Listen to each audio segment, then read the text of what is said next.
Welcome to another episode of Business Straight Up, the small business podcast for photographers and creatives to help you design a business that serves your life so that you are working to live instead of living to work, because all of us just want to build an amazing life. Am I right? I totally have seen that in my students. I know I feel it too. So welcome to another episode. Today's episode is with the amazing Kimberly Sundt, who specializes in hospitality. And I know you might be thinking, what the heck does hospitality have to do with business?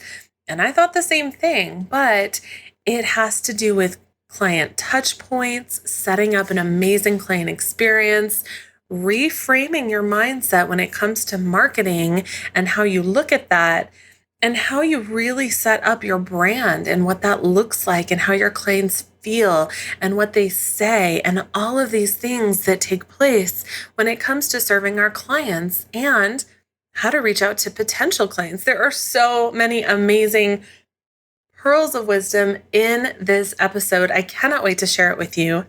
Before we dive in, I just want to say, if you love this episode, can you head on over to iTunes and leave a review? I just found out we were rated number 1 in a different country for business podcasts, which is kind of funny to me because I have been to this country, but not in quite a while. So it's kind of funny to me. I would love to see us raise the ranks and kind of climb up in the US as well, where most of my tribe is. So if you love these episodes, head on over to iTunes, leave a review. I would so appreciate that. So let's jump into today's episode with the amazing Kimberly Sundt. We're going to talk about so many amazing things. You might need to take notes. At the very least, it's going to get you start thinking about the things that you can offer and change in your client experience to make it stellar. So let's dive right in. Hey there, awesome people. I am Brooke I, and you are listening to Business Straight Up, the podcast for creative entrepreneurs to learn, connect, grow, and build the business and life that they dream of. Welcome, let's get going and dive right in.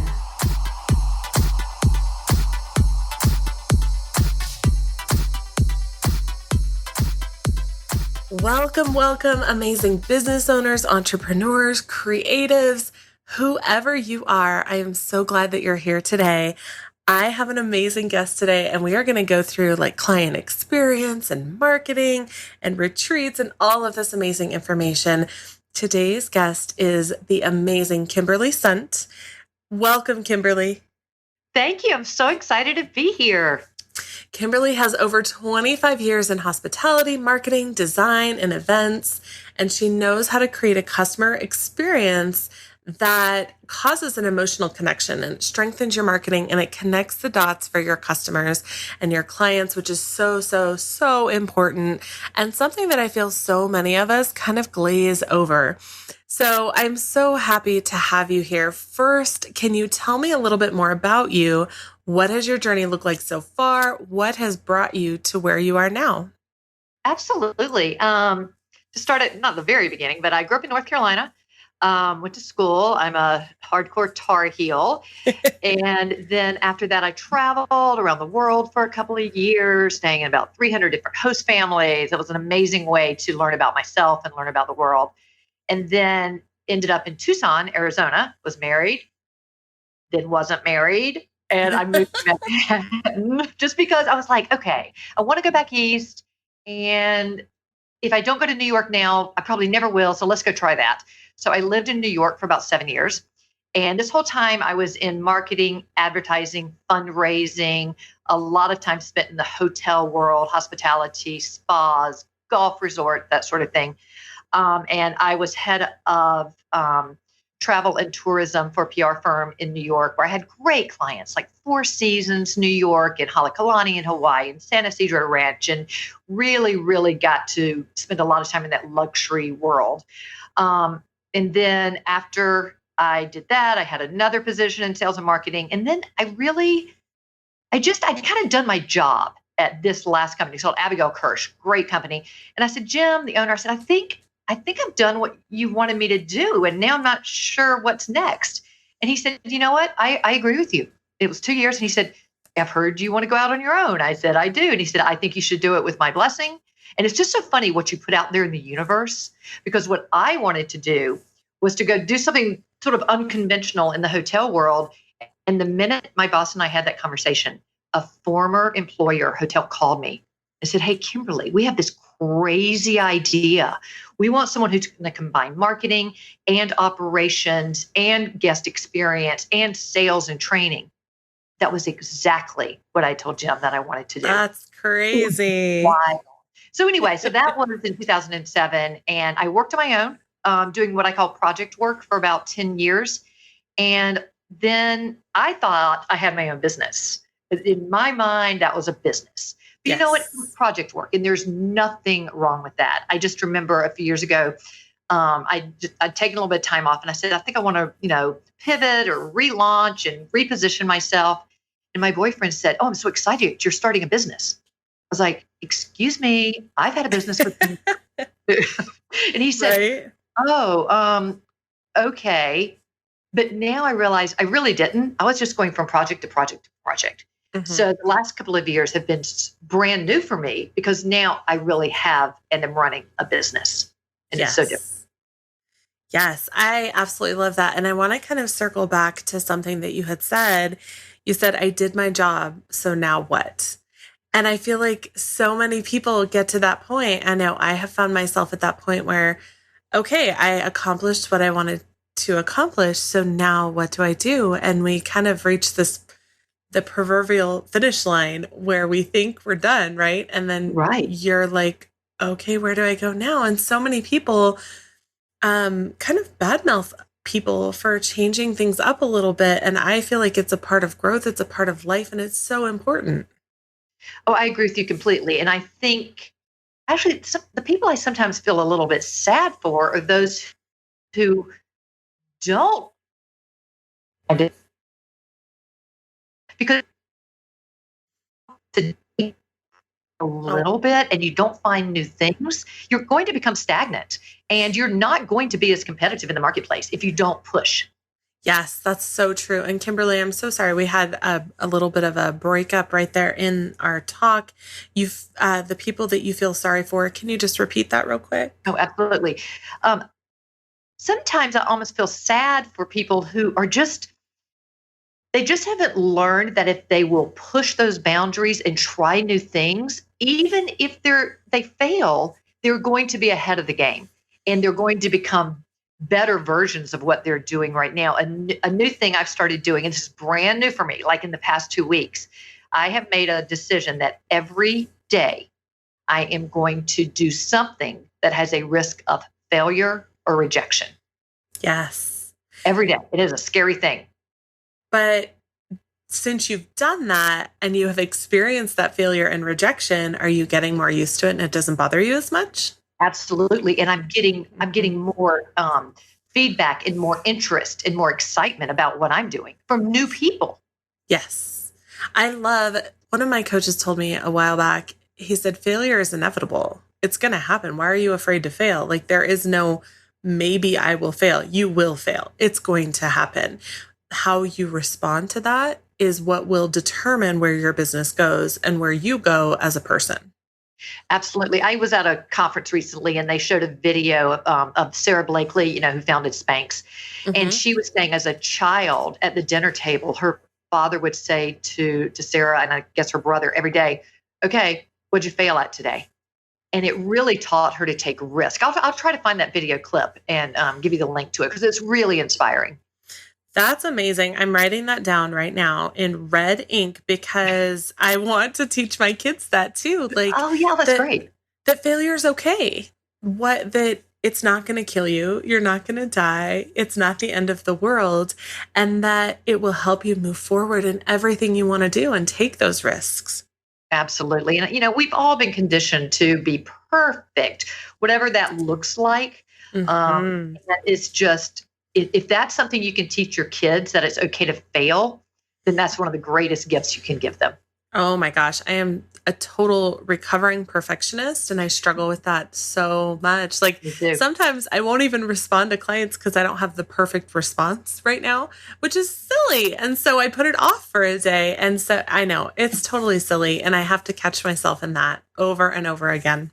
It's totally silly, but I bet every single person listening right now, if they don't do it every day, they struggle with it because I don't know anyone who does, at least any females who don't struggle with this. Yes, yes. I wonder, yeah, now that you say females, like I don't think I've ever heard a guy say that, which is funny to me. Why do we put that on ourselves, ladies? We've got to stop. We've got to stop.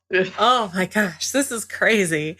So I love this conversation. Let's kind of bring it around to marketing.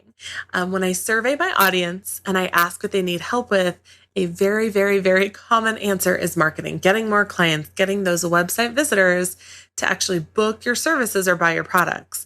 And I personally love marketing. I think it's like a puzzle, but I didn't always feel that way.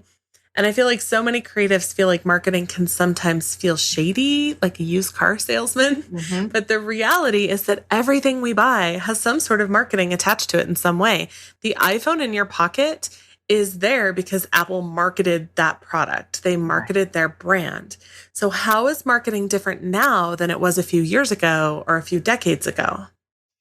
I think I've got lots of thoughts on this because I've always loved marketing. In school, I studied advertising and public relations, and I was, for some reason, never. I see why people think it's kind of like, the used car salesman thing, but I've never looked at it that way. So, one thing I think we can do is kind of a mindset shift is say, okay, when I'm marketing, I'm actually helping. Yes, Okay, a serving. long time ago, I was director of development for the Tucson Symphony Orchestra. So that meant I was in charge of fundraising.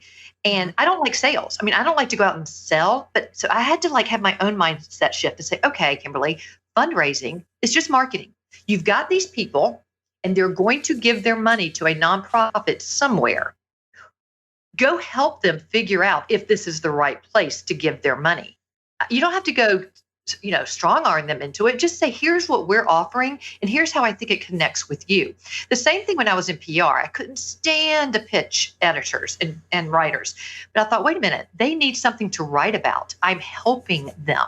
So I'm saying, here's what I have, this product or this service that I have, and here's how it's going to help your readers. So I'm just talking really about what I do.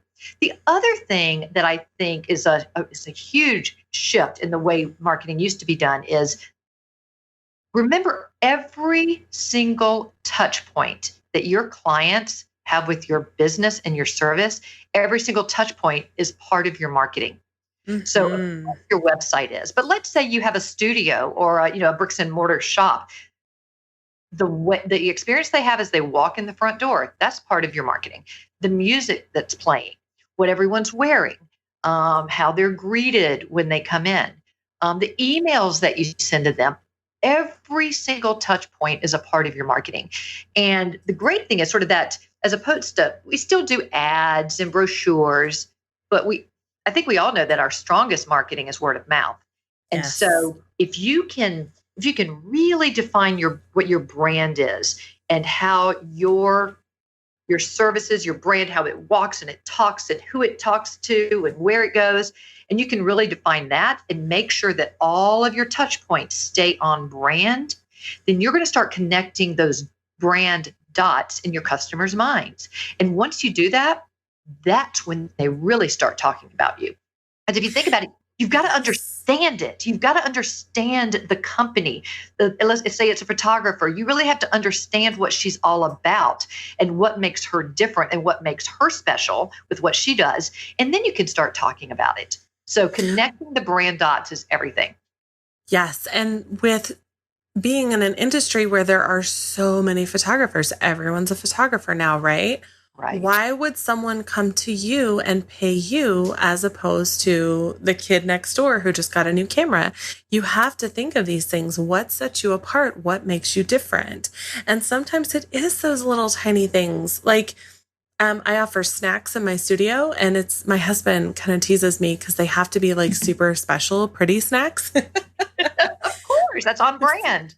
It is. And so like there are no Hershey Kisses. We have like Lindt and all the fancy chocolates Oh, because those things matter. And I want my clients to know that it is an above and beyond situation that they're putting themselves into, that they can trust me and that my brand shows that they will be taken care of in every way. absolutely. And I think one of the exercises I do sometimes is, okay, so let's take your left hand and say, okay, this is you and your brand, everything you stand for, you know, what you look like, and like I said, what you say and what you do. And then in your right hand, that's your client. And if you need to spend some time figuring out who she is and what she values and how she makes decisions and what she really wants and how she thinks. And then in between your left and right hand, figure out how to connect those two, whether it's through your design or your marketing, your communication, your execution. Just make sure you get what your brand is, what that client values, and connect those two. Yes, that is so, so true. And I'm writing them down. So some of the touch points that you had mentioned are emails that are sent out beforehand. And that is something that is huge for my brand. My email is a very specific way that I communicate with people. Another is physical atmosphere. What are some other touch points that a small business owner who is a creative can consider when they're looking at this overall brand feel? I actually have a workbook on this, which I'm happy to share with your listeners. It's about a 10-page workbook, and I divide it just so you can wrap your brain around it. I divide touch points into pre-purchase, purchase, and post-purchase. Otherwise, it can just become overwhelming. So think Yes. about it. When someone Googles you or Googles photographer in Des Moines, that's whatever comes up. That's the first. That's the pre-purchase. Probably your biggest pre-purchase marketing tool is your website.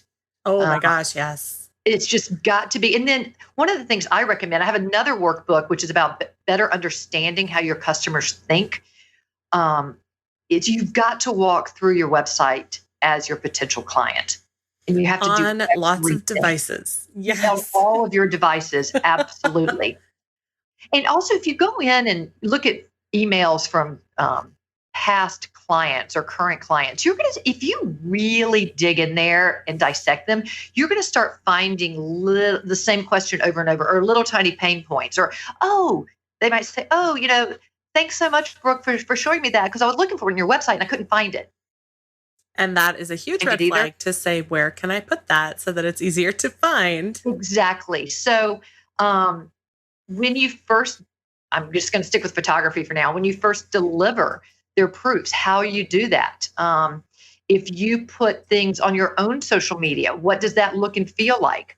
I mean, a touch point is every single interaction that a client has with your company, every single one. Yes. And Even the ones you don't know about. yes, exactly. So you really have to get in there and think, hey, and if I'd say put every single one down on a piece of paper. And I think this workbook, I haven't looked at it in the last month or so. This workbook has you list all of them. And then you choose like, okay, let's just choose 3.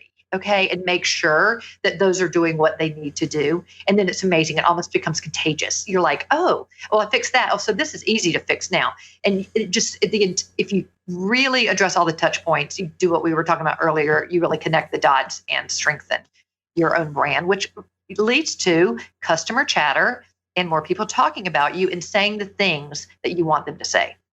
Yes. And being seen as the expert, as the go-to. Right. Because of that talk, because of that chatter is so important, especially in a saturated industry where you want to stand out. Yes. And I think so many people have a hard time with this, but we really do have to figure out what makes us special. As someone said the other day, celebrate your weird. Well, okay, however you want to look at it, but what makes you special? I was talking to a real estate agent the other day, and she was saying she had such a hard time with social media. And she said, all I do is, just post pictures of rooms in the houses that I'm selling. I'm like, okay, that is just about as boring as it could possibly be. I don't care how nice the houses are. And I said, so what do people say about you? Why do they like working with you? She goes, I'm insanely detail oriented. I get every single detail. Nothing's ever missed. I was like, okay, what if you took little tiny pictures of little details in these houses? I mean, figure out what makes you special and shine the spotlight on those things when you're talking about yourself and when you're marketing yourself, because that's what your customers and your clients care about. Yes, that is so true. My realtor, when we built this house, it was a very complicated process. And it's been 2 years, but she consistently, like for Easter, she brought all of her clients a box of Peeps, those weird marshmallow things. Mm-hmm. And it said, have your peeps call my peeps. And it's just like a reminder over and over again to keep her top of mind. And for the summer, she had a pool party and she brought us all, you know what Otter Pops are? Like those weird popsicles? Oh, yeah. That you kind of squeeze or something. Yeah. So she brought to our home margarita Otter Pops. Oh, that's so cute. She is a creative real estate agent. That is good. Oh my gosh. It is just amazing. I absolutely love all of the things that she does with her marketing. And sorry, the doorbell just rang. That's odd. But she does such a great job of that. Okay. You just made me think of something. This is actually something I say a lot. It's my favorite sort of tactic to just get your brain in the right place. Mm-hmm. So think about your client after they've done business with you. Okay, so the wedding's over or the shoot is over, or you've delivered the piece of art to their home, or you've sent them their new earrings in the mail. When it's over and they're talking to their girlfriends or to their mom, and they say, oh, I just got my proofs back, or, I just had the shoot. What do you want them to say? Yes. In your heart, you're thinking, oh, I hope she's saying this and this and this and this. Once you figure that out, write down what you want them to say and then reverse engineer the experience. So say, what do I need to do to make sure she's saying this? One of my favorite examples is, the couple goes to the boring black tie fundraiser, and the next morning over coffee or Bloody Marys, depending on how late the fundraiser went, they're talking about the evening. What do you want them to be saying? Because most people are going to be saying, oh, honey, do we ever have to do that again? Like, oh, I wish we could have just stayed in and watched Netflix. You want them to say, are you kidding me? I'd put on a tuxedo again to go to something like that. That was so creative. Or I actually am proud to write a check to this organization because of what they're doing and what they did last night. Can you believe they didn't have the president speak, but they had the kids speak instead? It was so much more interesting. And then you reverse engineer it so that happens. That is huge. I love that. I'm just going to repeat kind of what you just said. When everything is said and done, what do you want your clients to say about working with you, about your experience, about everything? That is so, so huge. And I know what I want my clients to say. I work very, very hard at that. But I think that so many creatives don't think about that. Of course, we want someone to have a beautiful piece of art, but what does that really mean? Is it a pain in the butt to get that piece of art? Like, do they have to constantly call you and email you to even talk to you? Things to think about for sure. Absolutely. Yeah. It's one that your listeners can start doing today. Yes. Start thinking about that today. Even if you're driving and listening to this, think about 3 things that you want your clients to say about you when they're done working with you. I think that is so, so key and fundamental in building your customer experience, which is a perfect segue because we are going to talk about customer experience and what that term actually means. And Kimberly, I'm curious, why do you think that this is now becoming such a hot topic and something that we hear more and more about? It's so funny because I've been using the term customer experience since I'm not even going to tell you how long. I mean, like the mid-90s, okay? There was a book that came out in 1999 called The Experience Economy, Pine and Gilmore. And it is I still have it right here. I can see it right here on my bookshelf. They've come up with an updated version, of course, but it just talked about, you can buy a cup. Remember, this was 1999. How you can buy a cup of coffee is, and you're buying that cup of coffee or you're buying an experience. Yes. Like when you go to Starbucks. I mean, it's pretty basic. And I don't think it's anything new. I think it's what smart business people and smart marketers have done forever. Um, Disney and Nordstrom and Zappos, they've been creating great customer Oh my experiences since the gosh. day they were Yes. born. But Yes. I just think with social media, I mean, someone said, oh, the millennials need experiences now. Oh, please. Maybe they do, but everyone has always wanted an experience. So Yes. if that's why people are deciding to hang their hats on this customer experience quote unquote trend, so be it. But it is something that has the most successful companies have done for years and years and years. One thing that does stress me out a little bit is when you go on and say, let's say you Google how to create better customer experiences. I do feel like there are a lot of customer experience experts, I guess, who are out there making it more complicated than it needs to be. And that Mhm. sometimes scares people. And I think, especially for small businesses, and that's where I spend most of my time, it does not need to be complicated. It doesn't need to be 3 weeks of creating this intricate customer journey map. It's a lot of really basic human stuff. And it's Yes. something everyone can do. And it, like I said earlier, it is your best marketing. It's creating a better customer experience. Absolutely. Definitely. A Disney is one that, man, I love me some Disneyland. And people are like, why? You're an adult. Why? Because you always feel good when you're there. Like, Well, even when you're standing in line, even when you're in hot weather, they do everything they can to make sure that you are having a great experience. absolutely. And you just said my next biggest thing is after you figure out what you want them to say, you also need to ask the question, how do you want them to feel? Yes. And that doesn't mean they could feel inspired. If it's okay, I'll tell you one quick story that kind of brings it Hmm. to life. I used to produce the designer show houses, here in Atlanta, where like 25 different designers, each one would come in and decorate a different room, and then you sell tickets and people tour the house. Okay. So when we first started, they wanted me to, the people who ran the show house, they wanted me to sort of fix the guest experience and make it better. And so we sat down as a group and said, okay, how do we want them to feel? Yes. And we want them to feel inspired, welcomed, and like they belonged. Because we realized, you're sometimes coming to a 20,000 square foot home filled with the most expensive furniture you can imagine. A lot of people would say, I don't belong there. I can't go there Yes. because I can't buy anything. I'll never have a house that looks like this. So we said, well, inspired, welcomed, and feeling like they belong. And it changed so many things that we did. We used to not allow photography. And the other thing we said is we want them to be able to take ideas home. We changed to allow photography. We have volunteers who welcome people. I mean, they also kind of watch to make sure no one steals the sterling, but their real job is to welcome people. We changed their entire training program. Said, here Yes. is your responsibility is to make people know that they belong, that we're in the South. We want you to play hostess, like you're welcoming someone into your own home. So how do you want people to feel is it can really help you see your own business differently.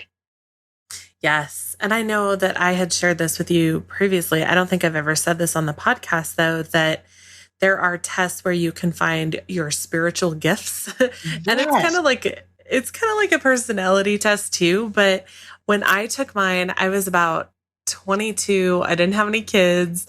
And my spiritual gift was hospitality. And at the time, I'm like, this is some bullshit. I am not a stay-at-home mom that's like having people over to my house. But what's funny is as I grow more, I realize that that is what helps my clients feel comfortable is that I can provide that experience where they can relax. And that is a spiritual gift for me or a personality type, whatever you want to call it. It is a strength for me that I am now learning to embrace, whereas originally I was not happy about it. You're like, what is that? I'm not throwing dinner parties. Right? Hospitality is such a funny word. Because of my hotel background, I really enjoy finding the best practices and the best mindsets in the hospitality world and applying those to our small businesses. Because, Yes. when you go to a hotel or even someone's home and you're like, oh, I'm going to be transformed. You just go to a different mental place. Well, with Yes. the best hotels and the best hostesses, that's intentional. Customer Yes. experience doesn't just happen organically. You have to think through it.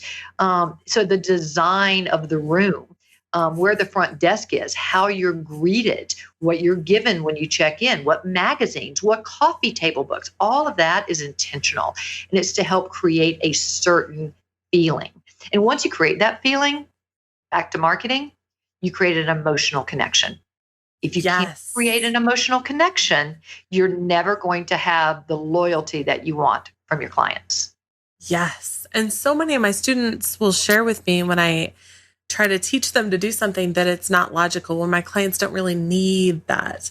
And one thing that we have worked so hard on with my tribe is to understand that emotions are a crazy powerful reason that people buy.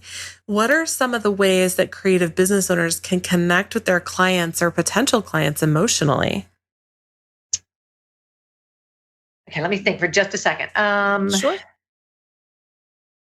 Well, first, you really do have to go through these exercises of trying to get into your customers' heads. Hmm. I'm going to go back to Tucson Symphony Orchestra. It's so long ago, but I used to stand at the front, like, okay, the orchestra's on stage and you're in the audience. Well, I would go stand at the front with the usher and look back up at the audience. And I would watch their faces during the announcements, right before intermission. And I'd say, what's working and what's not? Like, when do they look excited and when do they look bored? And I think when you start to get into their heads.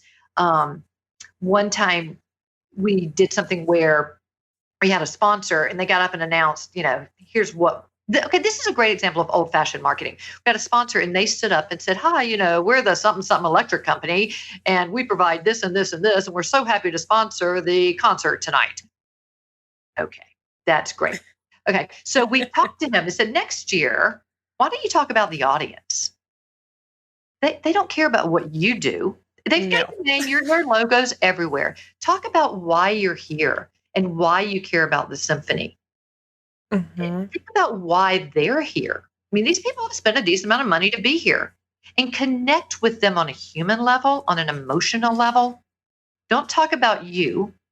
Talk about, like we said earlier, talk about how you want them to feel. If you want them to feel Yes. confident, um, do things to help them feel confident. Okay, when you go to a restaurant, you've got, 6 pages of menu? That is exhausting. Now, Yes. it depends on who your market is, who your customer is.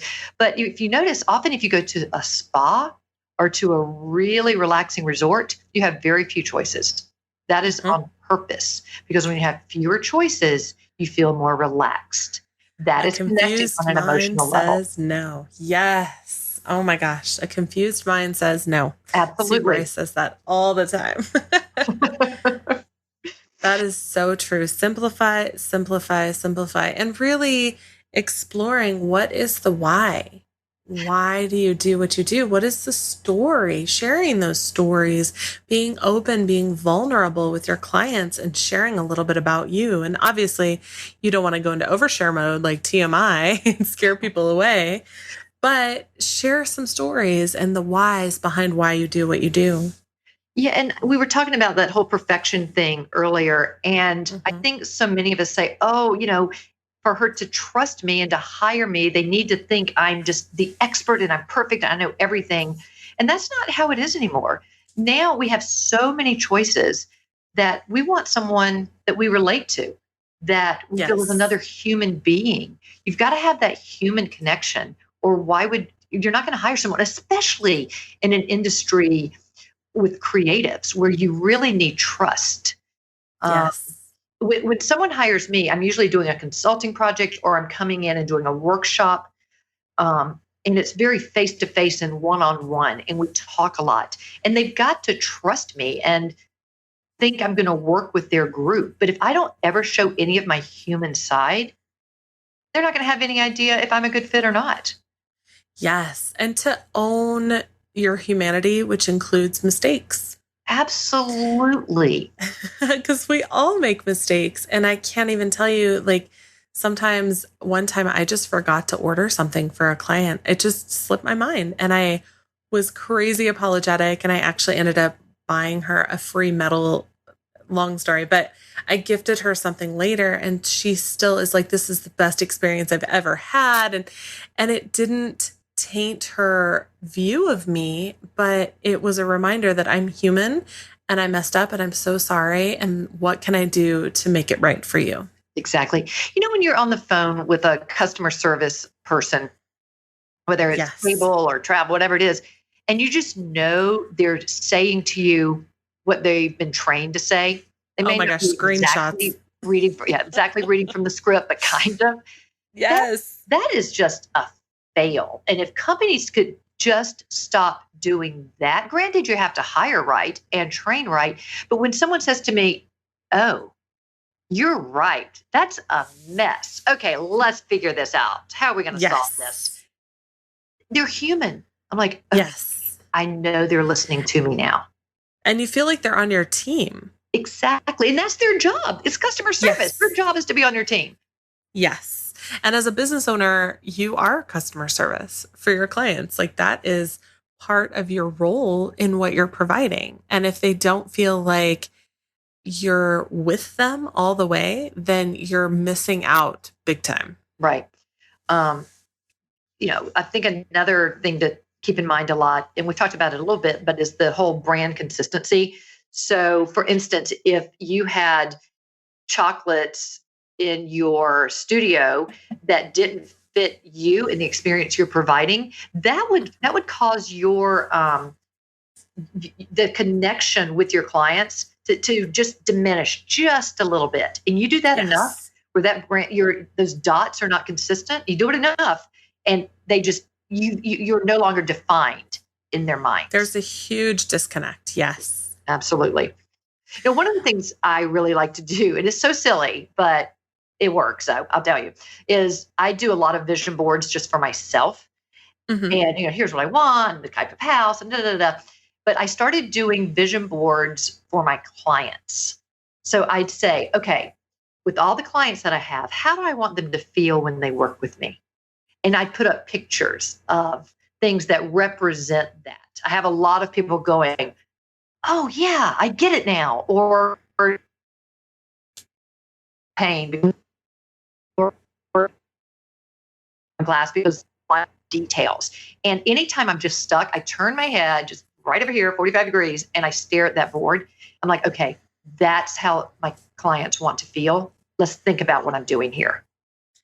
Yes. And I'm so sorry, Kimberly. We had a little hiccup again in our connection. What are some of those things that you put on those vision boards for your client? So I try to think about how I want my clients to feel and what I want them to say.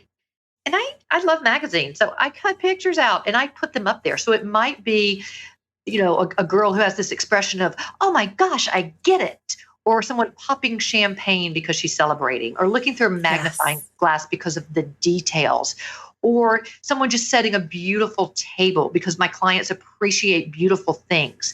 And when I'm stuck, I will often just turn around, take 2 or 3 minutes, and stare at that board and get myself back on track. Yes. And for anyone like me that does not get magazines, just Google image that stuff. I I know. I'm totally do so that. old school. I can't help it. I just got back from a trip to Europe and already had so much luggage. And every time I went into like the airline lounge and they had magazines, I Hmm. took one of like every single one. Oh my gosh. On my way back, I was able to check 2 bags. Literally the morning we were leaving Stockholm, I went out to the flea market in front of my hotel and bought a tiny rolly bag for $3 Oh my for all my gosh. magazines. That's crazy. It's so funny how we access different things that we need. But the point is, like, if you want to do this client vision board, which I think is an amazing idea, do it in whatever way works for you. My vision board is filled with Google image searches. So, Yeah, absolutely. I mean, Pinterest is a great way to do it. There's Mhm. you. That's the thing I think is so important. There's a lot of advice out there. There's a lot of training, a lot of perspective, but do what works for you. I mean, if Yes, you're the boss. you're the boss, and everyone's brain is different. Like I used to be so frustrated because I tried to make certain manage, Trello, Asana, all that stuff. I tried to make them work for me and they weren't working for my brain. And Yes. I would beat myself up, say, why can't you get this straight? Why can't you make this content calendar work? And I found something kind of new called Notion. Hmm. Notion thinks like my brain thinks. Nothing against any of the other stuff. It's all fabulous. But my brain works like Notion does. So it's my go-to. I use it every day, Yes. multiple times a day. That is crazy. I will definitely look into that. I think that Asana is like my baby. I'm a list girl, Mhm. so I want the lists. But everyone's brain is a little different. So it Right. is important to remember that you're the boss.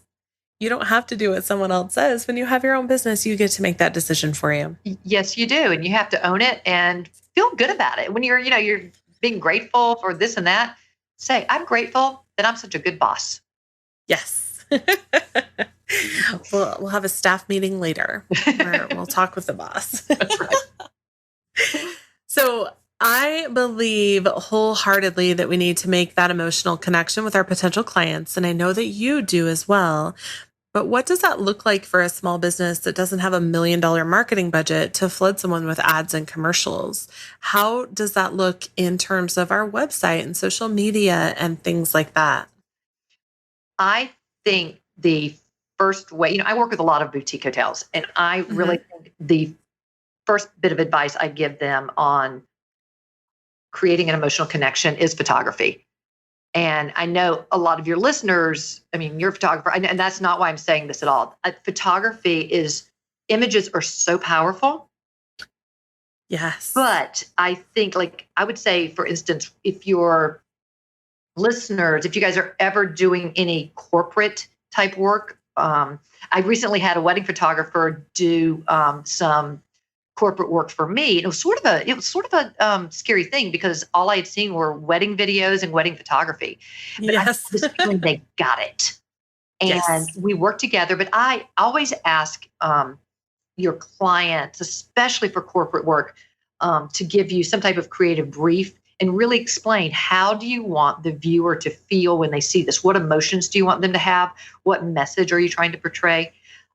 So photography is the number one thing. And if you have a website of your own photography, make sure it's not just your favorites and your most beautiful.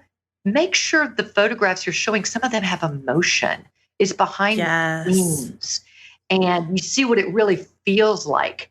Because the photographs that end up, on your sideboard or on top of the grand piano or whatever, those are often the perfect, beautiful pictures. But those behind the scene things, I mean, Yes. everyone loves that, and they always have emotion. Yes. And then, And of course, the next thing is copywriting, and you really, really pay attention to the how someone's feeling when they're reading each sentence. well, and just thinking about that, because Right. so many people will just write their website and they just want to get it out and they don't think about what emotions that will bring up in the reader. Exactly. And of course, I know we've all heard this, but it's another thing, especially without big budgets, is find your stories and tell them. Hmm. And don't worry about, some people I find worry that, oh, I only have one or two really good stories. And I feel like every time I'm talking to a group or talking to a new client, I need a new story. I'm like, no, you don't. First of all, our brains are so stuffed full, we don't even remember if you've told us that story before. And if you have, and it's a good story, then we want to hear it again. Yes. And there is no shame in sharing that over and over again. Exactly. How many times did you ask your mom to read the same book to you as a child? I mean, it's okay to tell the same story over and over, but make sure it's a good story and that it Yes. makes an emotional connection. Absolutely. I absolutely love that. I know that one thing that I have found, so I am a boudoir photographer, which means I work with women in lingerie or nude. I know I've And seen you that website. Oh, it's gorgeous. and on my website, I used to have my gallery of just my best work, right? Like best Mm. work. This is what I wanted to show. These are where the lighting was perfect, the posing was perfect. And I started allowing my clients to help me choose the photos on my website. And they kept choosing smiling photos. And it's so funny to me because that's not what you think of when you think of a sexy photo, right? It's a No. big old smile. But they kept choosing that. So now there's an entire gallery on my website that is just of smiling and laughing photos. Brooke, that is brilliant. It's brilliant that you asked them because think about it. It just gave you a completely new perspective. Oh, crazy. Yeah. I now have 7 galleries on my website. One of them is called Sexy in Your Own Skin. And that is the smiling one. Oh, I love it. And okay, so let's say I'm your client. I mean, I'd probably look at those perfect photos and say, I am so not doing this because I can't I look like don't look that. like her. Yeah. Yes. Yeah. Well, and to make it relatable, which has so many facets of it, including diversity and things like that. But I have women on my site that are in their 50s and 60s. I have women on my site that are not a size 2 to include people so that they can see themselves in your product or service is huge. And a lot of people are missing a huge connection point in showing photos that are relatable and sharing stories that are relatable and reaching out to connect with their clients instead of just a billboard showing their best work. Right. And you obviously understand what your brand is and what you do so well. I mean, I doubt that you were saying, oh, I'm a boudoir photographer for women who are size 4 in their 30s. I doubt that was ever part of your brand. No. So, because you recognize that and then you thought about the customer, the client, and you Yes. took the steps and asked those questions. I mean, that didn't cost you anything to ask those questions. You just did A+ marketing. Well, and that is something that's huge too. As you said, it didn't cost me anything. And you're so right. It cost me a little bit of time, but I didn't have to have, $1 million marketing budget to figure that out. Reaching out to people and listening to what they have to say instead of doing what you think you should be doing, listen to your clients. They have so many amazing things to tell you. Absolutely. And you don't really know what their challenges are and their problems and what you need to address until you ask. Yes. Yeah. And Yep. it is nothing weak about asking and not already knowing. You cannot just automatically know what someone is thinking. So, I have a whole thing that talks about here's how you can better understand your customer. But I mean, you did the most important one, and that's listen. Well, so many people ask, but then they don't want to listen to the answers, right? Right. Some people are not teachable. They're not coachable. So it's so important, not just with your clients, but any mentors that you have to actually listen to what they have to say. Mm-hmm. Learn to turn your brain off and just absorb what they have to say. And don't judge it. Don't think through it. Just listen. Yes, absolutely. So kind of a segue into like being the boss and taking the information that you've been given. You had mentioned that you go on a personal retreat every year. And I run 2 businesses. I work from home. I have a beautiful office that I love, but I actually get more done if I go away from my home office and my studio and I completely move my focus. And I don't have a habit of this yet, but I'm working on that. But I know how much it benefits me. So what benefits have you seen in doing a retreat for yourself to get away as a small business owner? Well, it's definitely evolved. I did this for the first time several years ago. And I think I sort of had retreat envy because I was seeing all these great female business owner retreats and I couldn't afford it. And I was like, oh, well, a friend of mine had a cabin and she actually needed someone to go do something with the cabin. I said, oh, could I stay for like 4 days? And it was so embarrassing. I probably had 14 books that I took with me. I had notes, I had highlighters, I had everything. And I was by myself. I just hung out. So that was step 1. And it was really good. And I just had a lot of ahas. When you take yourself out of your everyday environment, I mean, that's just step 1 in creative thinking. You are going to see things differently and have new ideas. Yes. Another really important thing with what I will call personal retreats is if you can go to a place where you can be quiet. Because if we don't allow ourselves to be quiet, then we can't hear what either the universe is saying, what our hearts are saying, even what's deep in our brains that's just all cluttered in there. We have to be quiet to hear it. So Yes. I continued to do that once I moved to Atlanta. And sometimes I would go away and, book a room somewhere for 2 nights. Sometimes I would just see if I could go somewhere for a day. I do recommend going overnight, just getting an Airbnb, even in your own city, especially if Mm-hmm. it's like off season and it's a great rate. Sometimes you can do some trade if the service you offer is something, especially like an Airbnb owner might need. And I write an agenda before I go. I find that's really important because I need some structure. Otherwise, I'll just sit there and stare at the tree and the squirrels and, look at my books and highlight things forever, but I don't get anywhere. So I always do an Yes. agenda. I say what I want to accomplish. And I usually look at a time period. So now I do it. I try to do it. I don't always, 4 times a year. And it's just sort of that quarterly break. Mm-hmm. And that's another thing. I think you don't have to always look at the calendar year. People are so used to doing first, second, third, and fourth quarters. Well, your quarter could start in February. It doesn't Mm-hmm. matter. And sometimes it's better because you kind of like shift that thinking a little bit too. And what was really fun and slightly insane is a year and a half ago, I told my boyfriend that I was doing this and I wanted him to do the retreat with me. And we were going to spend some time on his business, on my business, on our personal lives, and our relationship. Well, Yes. that did not go over well. He agreed to do it. And then the morning of, we were just getting an Airbnb on a little suburb of Atlanta. He said, honey, because I had reading material in advance. I had articles I'd printed out. I had the agenda. And he said, honey, I'm going to do this and I'm going to do it with an open mind and it's going to be great, but I'm probably never going to do it again. And that was the morning before we even left the house. Oh my gosh. Now, guess who is in charge of retreat number 2? He did the entire agenda. Perfect. He was thrilled. We get Wow. so much done. And I mean, I think you could do this with a business partner, with a girlfriend, but don't dismiss doing it by yourself. You learn a lot about you when you spend time alone. That freaks a lot of people out to spend 2 or 3 days Yes. alone. But give yourself. Sometimes, like one time I went away and I was just in a fragile place. I was like, okay, I can't do 3 days all by myself. So I knew there was a couple of restaurants close by.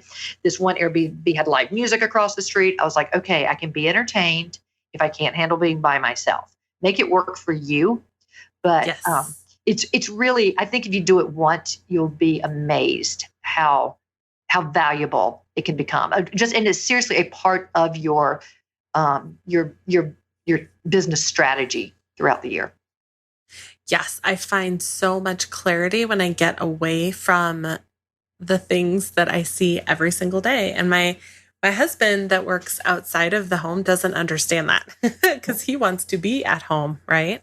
Because he's gone all day and he comes home and this is where he wants to be. But when I'm home all day, I need to get away to really look at some of the client feedback that I've had, some of the things that I've learned that I need to implement, the courses that I've taken, the books that I've read, and it helps so much to get away from the everyday. Right, because we're so busy running our businesses. We don't have time to look at all of that. I mean, maybe we should, but we don't. And this will help you just look at it even a month at a time, a quarter at a time, and it will help you make stronger, better, more strategic decisions if you spend this time planning and preparing and spending some time being quiet. Definitely. And I have found too that I have to set boundaries for myself. So not just an agenda, but I have to say, this is my CEO time. This is not answering email time. Right. This is not doing client order time.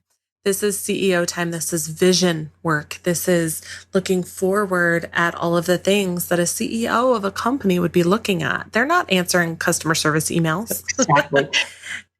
And that's important, but sometimes we need to step into that CEO role for our business. Yeah, I think that's so smart. If you want to grow your business, you have to be CEO. Yes. If you want to do what I was doing years ago and just have projects here and projects there, okay. But if you want to have a business and grow it, then you do have to wear that CEO hat. I mean, when I go away, I put on my out of office I change my Yes. voicemail and say I'm not available, and that I say I'm at a retreat, a working retreat. Yep. And Yeah. people need to understand that that's important. And maybe not everyone needs that. I totally respect that too, especially if you work a full-time job and your business is your side hustle. Maybe you don't need that, but recognize what helps you to work best in that CEO role. Do you need time away? Cool. I know I do, but not everyone does. Figure out what works best for you. Absolutely. It could be a mastermind. It could just be this one girlfriend or guy friend, whatever, that you need to meet for coffee once a month just to play with Yes. ideas. It could, there's so many different ways. Just be open to doing something a little bit out of your current world, just to shake your brain up a little bit and see things from a different perspective. It sounds silly, but even picking up, I'm going to go back to magazines, even picking up a magazine that you would never read, like, maybe not knitting for cats, but it's just something, just something that's way out of your world, because you'll see Yes. things from a different perspective, or driving a different way to work, or if you listen to Sirius radio, hitting one station up and you're like, oh, I would never listen to this, but it will give you a Yes. perspective. Definitely. I could not agree more. I love that. I also find maybe it's just the creative in me, but when I paint or do different creative things, like I shared with you that I take notes during podcast episodes, and I have about 30 different pens on my desk right now. All different colors, like just shaking things up a little bit, because writing with black ink kills my soul. So, I love just that. little things that you know that you need personally, even if they don't make sense to everyone else. Oh, they so don't have to make sense to everyone else. I don't even care anymore what anyone else thinks. I mean, I make a lot of mistakes and I try a lot of things that don't work, but when they do work for me, it doesn't, if they don't make sense to someone else and someone else is judging it or criticizing it, that just means Mhm. it probably wouldn't work for them. And that's fine. It Yep. doesn't, just find what works for you. Yes. And I have noticed as I get older, I'm 38 now. I've noticed as I get older, my threshold for caring about what other people think is getting lower and lower, which is a beautiful thing.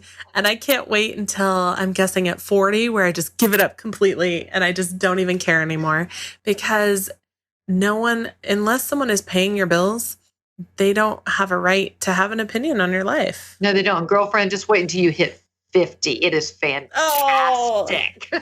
I can't wait. I tell my husband all the time, I cannot wait to be an inappropriate old woman. I'm going to be like 80 years old. By that time, I'll take up smoking, because by then, who That's cares? what I used to say too. That's so funny. And I'm going to have like scotch in one hand, a cigarette in the other, and I'm going to be hitting on the pool boy for my baby pool in the backyard. There we go. What's funny It's is going to be if amazing. there was an 80-year-old listening right now, she might be saying, well, why aren't you doing that right now, Brooke? I know, that's true. But when you're older, people just write you off as crazy, and you can get away with so much more. Yes, that's true. It's true. I look forward to it too. But in the meantime, I'm going to do like little steps towards, because Yes. first of all, other people don't think that much about us anyway. Everyone's busy. They don't even Right? notice. Right? Or really Yes. care. We think they care. Most people don't care what we're doing. Yes.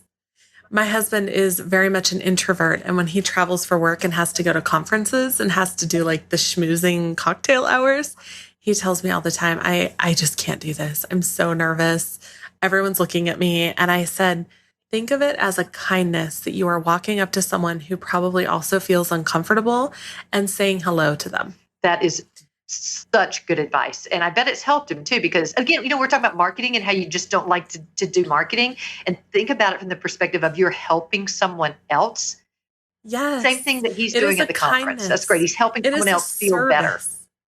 Yes. And so many people, like in my case for boudoir photography, there's a mom out there right now who feels like a troll because she hasn't showered in 5 days and she has kids hanging off of her and she probably has spit up in her hair and, all of these things. And my marketing is to reach out to her and tell her that no matter what you look like right now, you're still that hot chick that is amazing.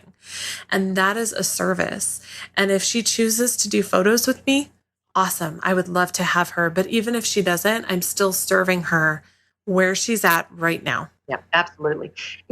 I love you that you said that because, my favorite groups to work with are women's groups because I think we have so much to teach each other and we don't even realize it by just open Yes. and vulnerable and saying, oh, this was hard for me, or I didn't have the confidence to do that, or whatever it is. When we can just listen to each other and we can be Yes. honest, we learn so much. And that's where I grow the most, is listening to other people's struggles and successes, and say, oh wow, it's not just me sitting in this home office every day. Sometimes it feels like it's just me.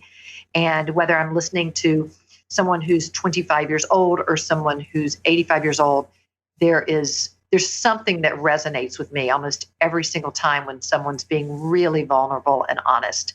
And so I think that's one of the greatest gifts we can give each other as women. I feel like it's a female superpower. Absolutely. Yeah. Men don't do this. No, they don't understand. And it's funny. And it's not because they're bad people. It's not because they're bad guys. They're just not in the position that we are and facing the things that we face to understand some of these things. And I think about my daughter is 4. And my focus and so many things that I believe have changed in the last 4 years since she's been born. And looking at the female superhero movies that are out now that we didn't have when we were younger, Right. but like Wonder Woman and Captain Marvel. Oh, yeah. When I look at these, oh my gosh, they're still embracing that vulnerability. And it's a beautiful thing to see that vulnerability as power instead of weakness. Absolutely. And I absolutely love that. Yeah, and I haven't really watched those, but I think I will now, just because you do something that's not typically in your everyday life. Because I don't have children, I don't have little people in my life. I don't watch those, but I think I will, and I think it will shift my perspective a little bit. It is amazing. Wonder Woman is my spirit animal, if that's possible. But if you think about like the reason that she is fighting the fight she is because of love and because of humanity. And there are so many things that make her vulnerable, which is powerful at the same time. And I feel like that should be an episode on its own, superhero movies, because I'm a geek. But it's so true that it's a female superpower. Embrace it. Love it. Exactly. We got to own it. Absolutely. And go use it. Yes. Oh my gosh. Thank you so much, Kimberly, for being here today for all of this conversation. There are so many amazing nuggets of wisdom and pearls. And I am just so excited to continue this conversation. Where can people find more about you, learn more about you, what you have to offer the world? My website, actually, there's 2 website names, both go to the same place, KimberlySundt.com. And then my blog is called Pineapple Ponderings, Thoughts on the Style and Business of Hospitality. So it's easier for people to remember sometime, Pineapple Ponderings. And then most of my social media is at Kimberly Sundt. And if you don't know how to spell that, think of a bundt cake with an S. So SUNDT. That's perfect. And of course, we will have all of her information in the show notes for this episode. All show notes can be found at businessstraightUp.com/podcast.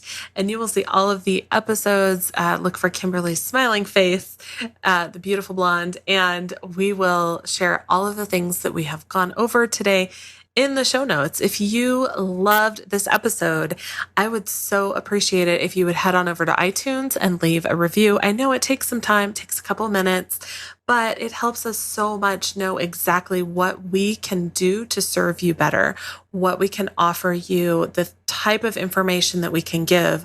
Those reviews are invaluable to us. So if you love this episode, head on over to iTunes, leave a review. And if you want more information about Kimberly or about anything that we've talked about today, the books and things like that, head on over to the show notes at businessstraightup.com/podcast. Kimberly, thank you so much for being here today. Brooke, I had so much fun. I could chat with you all day long. So thank you. And thanks to all your listeners for listening. Thank you. I am so excited to get this online and get this up. It's such important information. So as always, if there's anything that I can help you with, please reach out.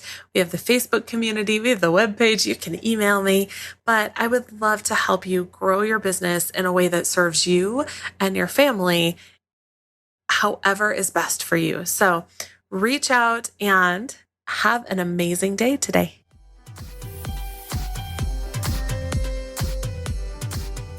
Thank you so much for listening to Business Straight Up. I'm so glad that you could join us today.